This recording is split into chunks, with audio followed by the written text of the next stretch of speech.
Assalamualaikum warahmatullahi wabarakatuh. Om Swastiastu, Namo Buddhaya dan salam kebajikan.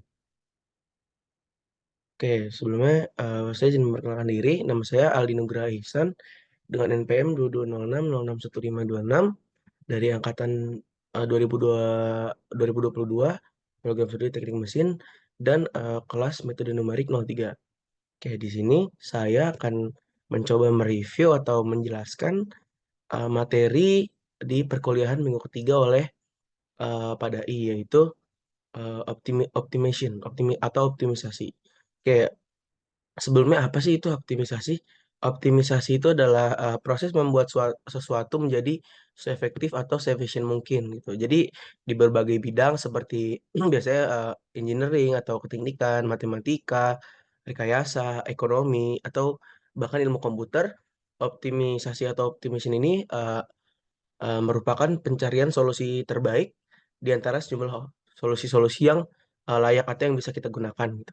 Ini bisa berarti kita memaksimalkan keuntungan, terus meminimalkan biayanya, lalu kita meningkatkan efisiensinya eh, untuk mencapai hasil yang diinginkan. Tuh, jadi teknik optimasi ini sering melibatkan permodelan matematika, algoritma, proses iteratif untuk mencapai solusi optimal. Lalu dalam lingkup eh, jurusan perkuliahan saya itu keteknikan, eh, optimisasi ini berperan sangat penting gitu dalam merancang atau membangun serta memperbaiki suatu sistem atau alat-alat yang akan digunakan gitu.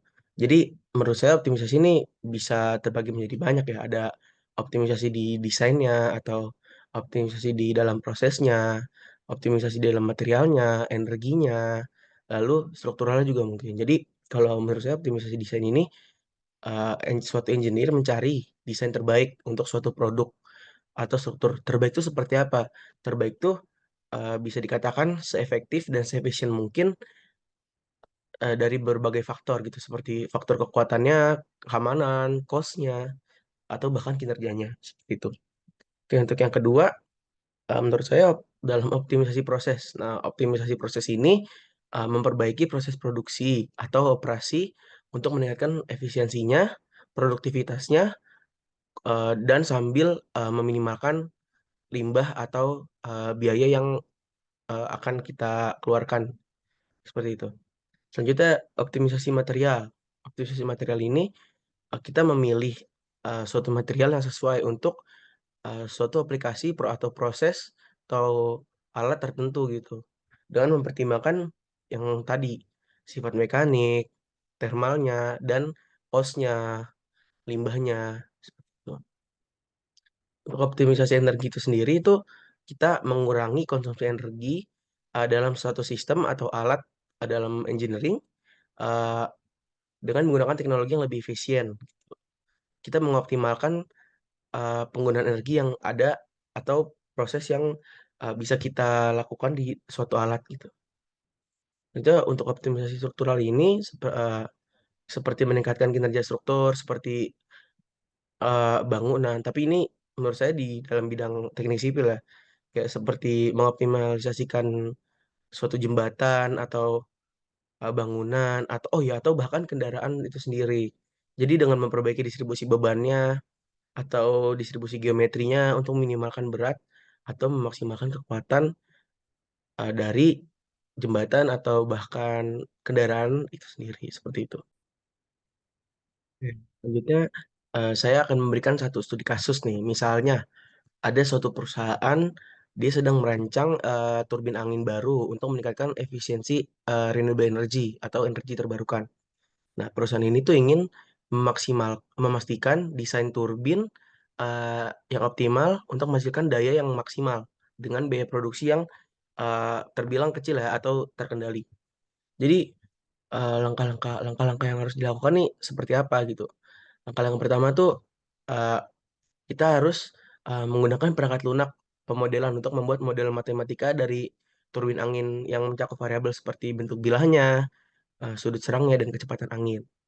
Lalu selanjutnya kita akan mengumpulkan data tentang kondisi angin di lokasi yang dituju gitu.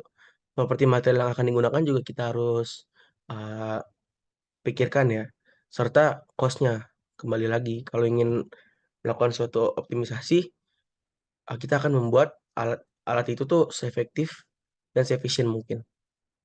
Selanjutnya kita akan optimisasi desain dari turbin angin ini ya, dengan menggunakan algoritma optimisasi.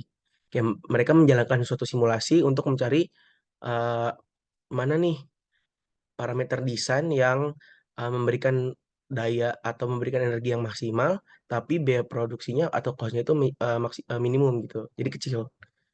Oke, selanjutnya setelah mendapatkan hasil tersebut, kita nih melakukan analisis sensitivitas untuk memahami pengaruh perubahan parameter terhadap kinerja dan biaya produksi turbin. Nah, jadi manfaatnya dari eh, mengoptimisasi turbin angin ini tuh eh, perusahaan tersebut tuh pasti berhasil menghasilkan turbin angin yang lebih efisien dan ekonomis atau cost-nya itu rendah gitu. Lalu meningkatkan kontribusi mereka pada energi terbarukan sambil mengurangi biaya produksi dan meningkatkan daya saing di pasar. Mungkin segitu dulu untuk review eh, perkuliahan minggu ketiga oleh Padai tentang optimisasi dalam bidang teknik. Terima kasih telah mendengarkan. Eh, mohon maaf mohon maaf apabila ada salah-salah kata. Assalamualaikum warahmatullahi wabarakatuh.